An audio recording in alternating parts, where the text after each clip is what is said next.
I think the worst is over in Burkina Faso. The RSP, the Presidential Security Guard, which carried out this last coup of September 16, made a fatal mistake and at the same time probably offered an opportunity to address the challenge, the problem of the RSP. Because as we have seen now, the entire Burkina population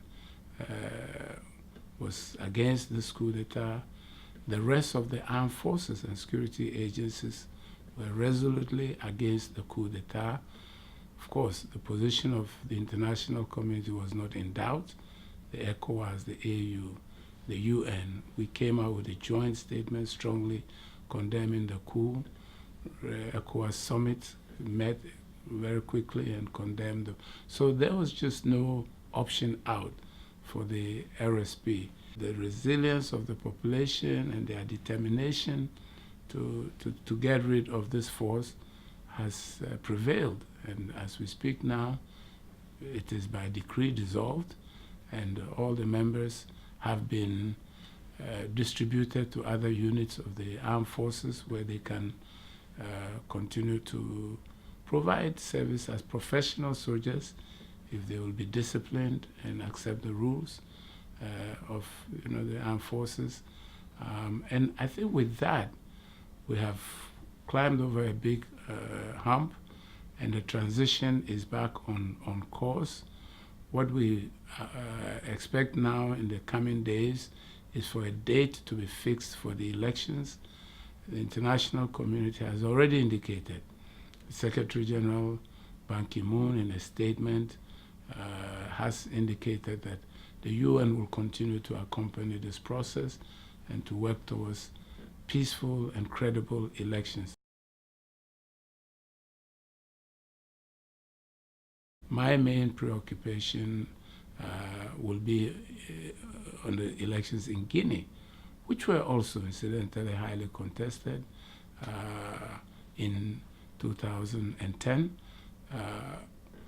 The UN has been very engaged in Guinea, mobilizing other partners such as the EU, which has made significant financial contributions, but other partners such as France, the UK, Japan, etc. And we work closely again with regional organizations, the ECOWAS, the AU. The main purpose to support a peaceful, credible process in Guinea. At the end of the day, we will also hope that when the results are counted, that politicians will realize that with elections, there have to be winners and losers. This is the one game where there will be winners and losers. I was telling a friend of mine yesterday, it's like the FA Cup, Even if it has to go to extra time, at the end of the day, there will be a winner, there will be a loser. So we hope politicians will understand this and accept the results and then begin to prepare for the next elections.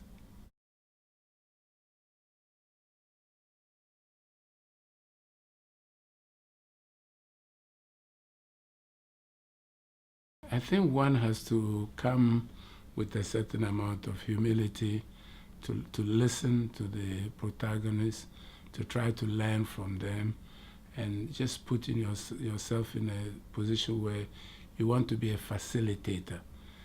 Not that you have the ultimate answers. Nobody has the ultimate answers, but we can always help to bring people closer to, and find a middle ground, whatever is dividing them.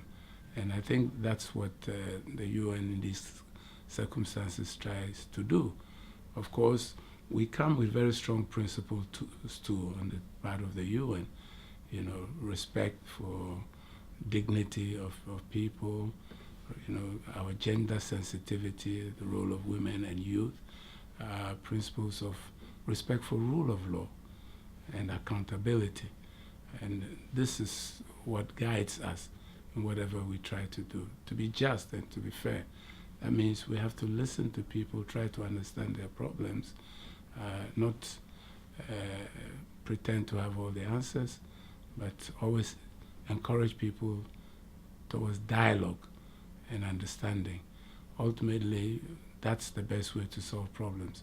Violence has proven not to be a way to resolve conflict, and even when you, whatever circumstances push people to violence, ultimately they have to dialogue to get out of it.